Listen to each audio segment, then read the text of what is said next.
Kashmir files देखना पाप है क्योंकि बिट्टा कराटे मेरा बाप है। दोस्तों, जिस तरह से कश्मीर फाइल्स को लेकर दिल्ली विधानसभा में अरविंद केजरीवाल साहब ने जिस तरह की बयानबाजी की है, उन्होंने कहा है कि अगर बीजेपी के कार्यकर्ताओं को इतना ही वो है तो वो द कश्मीर फाइल्स को यूट्यूब में डाल दें। हमारे साथ एक अगर बात करें, अरविंद केजरीवाल साहब ही हैं, थोड़ा सा डुप्लीकेट कहेंगे। क्या नाम है सर? आप मुझको नहीं पहचानते नहीं, आपको तो पहचानते हैं, आपके हुलिये को पहचानते हैं। तो पहचानिए मुझे। अरे मैं वही हूँ जिसने दिल्ली सरकार में रहकर दिल्ली में आकर 500 स्कूल का वादा करने के बाद क्या करा, शराब के 800 ठेके खोल दिए। मैं वही हूँ।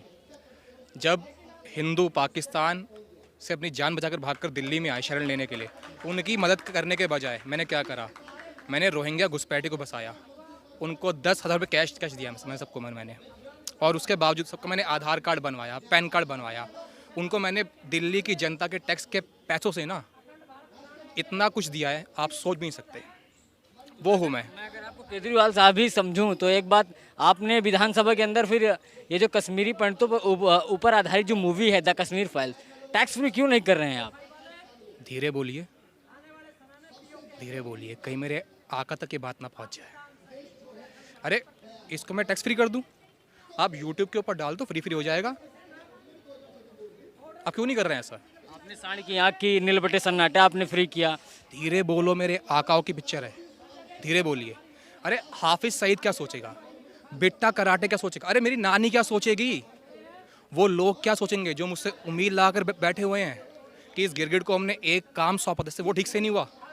क्या बात करें। और अगर विवेक अग्निहोत्री को ये लगता है कि वो एक पिक्चर लेकर आ जाएगा जिससे दिल्ली के सोए हिंदू जाग जाएंगे, तो वो बहुत बड़े भुलावे के अंदर है, बहुत बड़े। क्योंकि मैं फिर से उनको फ्री की हड्डी फेंक के दूंगा और वो लात टपकाते हुए आ जाएंगे मेरे पास, क्योंकि वो मुझसे भी ज़्यादा बेशरम है और लालची है। सारी बात ये है। मैं आपको केजरीवाल समझ के ही बात करना चाहूँगा, क्यों आपको लगता है कि हिंदू एकत्रित नहीं होगा? जी वो कभी नहीं होगा। वो जाट है, वो गुजर है, वो शर्मा है, वो गुप्ता है, वो ये है, वो, लेकिन वो हिंदू नहीं है।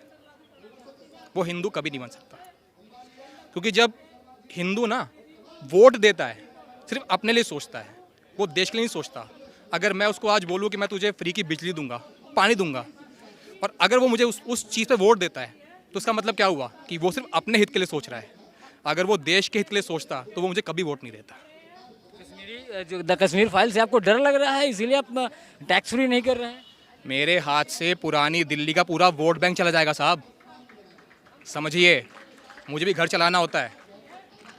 जब कोविड के टाइम में लोग मर रहे थे ना, मैं क्या कर रहा था, हमने सिलेंडर छुपाए मेरे दोस्त इमरान हुसैन के घर के अंदर। वैसे उसके घर में काफ़ी स्पेस था, हम चाहते तो 10-20 हज़ार छुपा सकते थे, लेकिन सेंट्रल गवर्नमेंट ने हमें सिर्फ 500 ही दिए छुपाने के लिए। खेद है मुझे उस बात का। छोड़िए। लेकिन एक सवाल मैं आपसे ले लेता हूँ, इस मूवी के बाद क्या दिल्ली का माहौल अलग अलग हो गया, पूरा का पूरा बदल गया? आपकी दिल्ली है। देखिए, कुछ लोग एक वीडियो बना के डाल रहे हैं कि ना जो लोग कश्मीर फाइल्स देखकर हॉल से बाहर निकल रहे हैं वो नारेबाजी कर रहे हैं, जय श्री राम, भारत माता की जय। ठीक है, मैं उनसे, और वो कुछ लोग इन नारों से बहुत डरे हुए हैं। जब वो कश्मीर के अंदर हिंदुओं का कत्लेआम कर रहे थे अल्लाह अकबर बोल के, तब उन्हें डर नहीं हो रखा था? अब जब वो सोया हुआ हिंदू जाग गया ये सच को देख के, जब वो जय श्री राम बोल रहा है, तब इनकी फट के 72 हो रही है। जिस व्यक्तियों को अपने वोटर्स का, अपने मतदाताओं का सम्मान का नहीं पता, जिसे भारत की संस्कृति का नहीं पता, जिस परिवार से वो आता है, जिस धर्म से वो आता है, जिस व्यक्ति को अपने सनातन संस्कृति के बारे में नहीं पता, जिसे ये नहीं पता, जिसमें के अंदर नैतिकता की इतनी गिरावट है कि किन विषयों पर गंभीर रहना है, किन विषयों पर आपको हंसना है, जिस व्यक्ति को उपहास उड़ाने से मतलब है, हिंदू संस्कृति का अपमान करना जिसके जीवन का ध्येय और जिसका लक्ष्य है, उस व्यक्ति की बात करना मैं नहीं मानता कि इतनी ज़्यादा ज़रूरी है। उसे व्यक्ति को बात करके उसे महत्व देना है। वो व्यक्ति इतना नहीं है जितना उसे महत्व वर्तमान की सरकारें दे रही हैं या देश की जनता दे रही है। उसे इतना महत्व देने की आवश्यकता नहीं, वो जिस तेज़ी से आया उस तेज़ी से चला जाएगा। लेकिन उनका कहना है कि जिस तरह से द कश्मीर फाइल्स को लेकर कंट्रोवर्सी खड़ी की गई, समाज में कहते हैं कि तो मेरे भैया, सत्य जो होता है ना, सत्य ऐसा ही होता है, और जहाँ भी सत्य की बात चलेगी वहाँ वो लोग लड़खड़ा जाएंगे। बहुत सारे ऐसे लोग होते हैं जो सत्य कहने से परहेज करते हैं, उनमें से एक वो ही है जो बचने का प्रयास करते हैं, जो सर्वधर्म संभाव जैसी बात करते हैं, इम्पॉसिबल, जो अनेकता में एकता जैसी बात करते हैं, उस कैटेगरी का वो बंदा है। उसका कोई एक बात बताओ, वो कश्मीरी हिंदुओं पर क्यों नहीं हंसेगा? जो व्यक्ति अपने बच्चों की कसम खाकर वो काम कर दे, वहाँ से गठबंधन करके सरकार बना ले, वो जिन लोगों के खिलाफ मुकदमे लेकर घूम रहा था, जिन लोगों के खिलाफ सबूत लेता घूम रहा था, आप इंटरनेट पे चेक करें, उनके साथ वो हाथ ऊपर खड़ा करके उनका समर्थन कर रहा है और उनका समर्थन ले रहा है। ऐसे व्यक्ति की बात करना, उसे ज़्यादा महत्व देना, ऐसे बंदों को इग्नोर करो। पता नहीं आप इतना बड़ा उसे इशू क्यों बना रहे हो। उन्हें इग्नोर किया जाए, बहुत सारे लोग ऐसे होते हैं, उन्हें इग्नोर कर दो, स्वैत ही समाप्त हो जाएंगे वो। लेकिन जिस तरह से अगर दिल्ली की बात करें, सांड की आंख मूवी हो, उसको केजरीवाल साहब ने फ्री किया, आखिरकार द कश्मीर फाइल्स को क्यों नहीं? या मैंने बोला उसका नैतिक पतन हो चुका है। जिस व्यक्ति के जीवन का नैतिक पतन होगा, वो सांड की आंख, इसकी आंख, उसकी आंख, ऐसी बातों पर इंटरेस्ट लेगा वो। आप जिन लोगों की वो मूवी है, स्वरा भास्कर का ट्विटर जाकर चेक कीजिए, वो सनातन विरोधी है, वो हिंदू विरोधी है। आप जाकर उनका ट्विटर अकाउंट चेक करें, आपको पता लग जाएगा,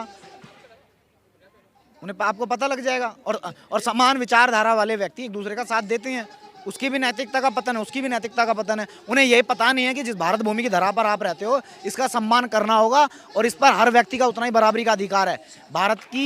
भारत की धरा से आप कैसे उन्हें एक जगह से उठा के दूसरी जगह जाने पर, पलायन करने पर मजबूर कर सकते हो? आप कैसे सरेआम किसी लोगों को घर खाली करने पर मजबूर कर सकते हो?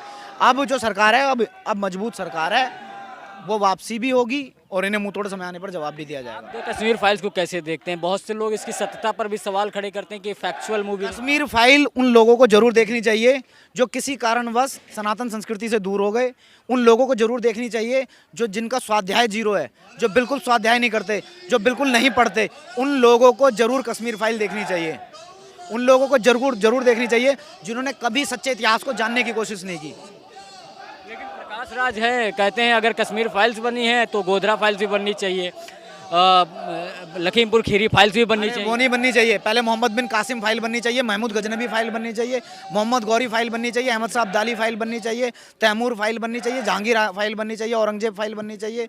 ये फाइल बने, पहले लाखों की संख्या में कत्ल किए हैं साहब, ये फाइल बनेगी, उसके बाद बात करेंगे। पहले ये फाइल तो खुलवाओ आप। गोधरा बोधरा तो अब किया है, 1000 साल से अत्याचार हो रहे हैं। पूछो ये मंदिरों का विध्वंस क्यों हुआ, इनसे जाकर पूछो। जब ये भारत में भूमि खाली पड़ी हुई थी तो ये खाली जमीन को छोड़कर मंदिरों को विध्वंस करके मंदिरों के वक्फ स्थल को चीर गए। ये इनके आक्रांताओं के पूजा स्थलों के गुंबद क्यों खड़े हैं? ये राष्ट्रीय अपमान का प्रतीक है। कोई भी भारत आता है तो वो इनके ड्रामेबाजी देखने नहीं आता, वो भारत की संस्कृति को देखने आता है, भारत के मंदिरों को देखने आता है, भारत के गुरुकुलों को देखने आता है, गौशाला को और अध्यात्म के केंद्रों को देखने आता है। वो इन ड्रामों को देखने नहीं आता। भारत के मंदिर भारत की संस्कृति का प्रतीक है और ये जो इनके ऊपर इनके आक्रांताओं के पूजा स्थलों के गुंबद खड़े हैं, ये राष्ट्रीय अपमान का प्रतीक है और इन्हें हम जल्दी से जल्दी धोने का काम करेंगे। राम मंदिर के माध्यम से एक तो धोया गया, अन्य 400 कुछ को धोने का काम हम करेंगे। ऐसा अब्दुल्ला कहते हैं कि मेरे पिता को बदनाम किया। यार ये खाली लोग हैं, कुछ भी कहेंगे। ये सरकार में थे जब इन्होंने लूटमार मचाई, अब खाली हैं तो कुछ भी कहेंगे, कुछ तो कहेंगे। आप पूछने क्यों जाते हैं उनके पास? आप नरेंद्र मोदी जी के पास जाओ, अमित शाह के पास जाओ, बड़े बड़े हिंदू एक्टिविस्टों के पास जाओ। आप गलत आदमी के पास पूछने जाते क्यों? जब आप पूछने जाओगे कुछ ना कुछ तो बोलेगा ना वो। लेकिन मैं आपसे पूछना चाहूँगा, जिस तरह से प्रधानमंत्री ने कश्मीर फाइल्स का प्रमोशन किया, उन्होंने कहा कि प्रमोशन नहीं किया।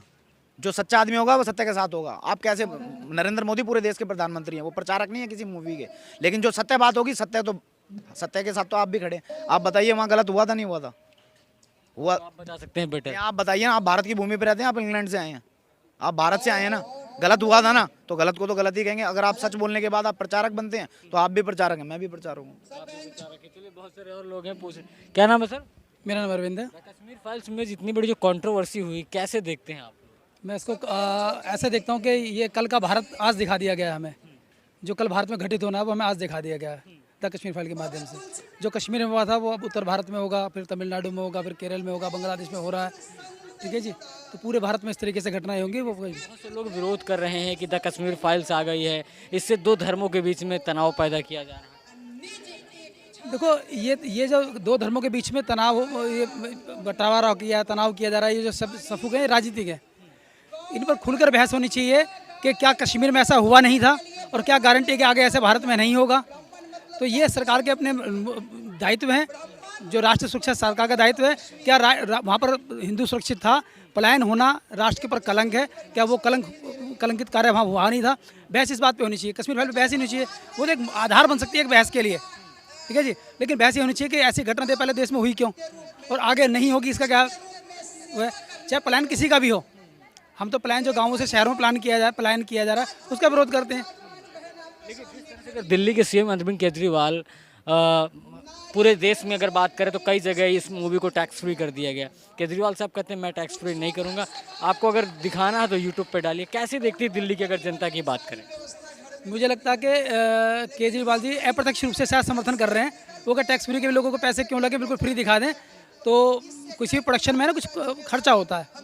तो केजरीवाल जी इसको शायद कंट्रीब्यूशन करना चाह रहे होंगे कि मुझसे कुछ ले लो और यूट्यूब पर डाल दो। मैं तो अच्छा सोचूंगा, शायद उनकी भावना बहुत अच्छी होगी इसलिए ऐसा सोच रहे हैं और गुपचुप कुछ बातचीत चल रही होगी। वरना फिर मैं दूसरे दृष्टि से ये सोचूंगा कि हम आंदोलन जीवी हैं, वो सत्ताजीवी हैं।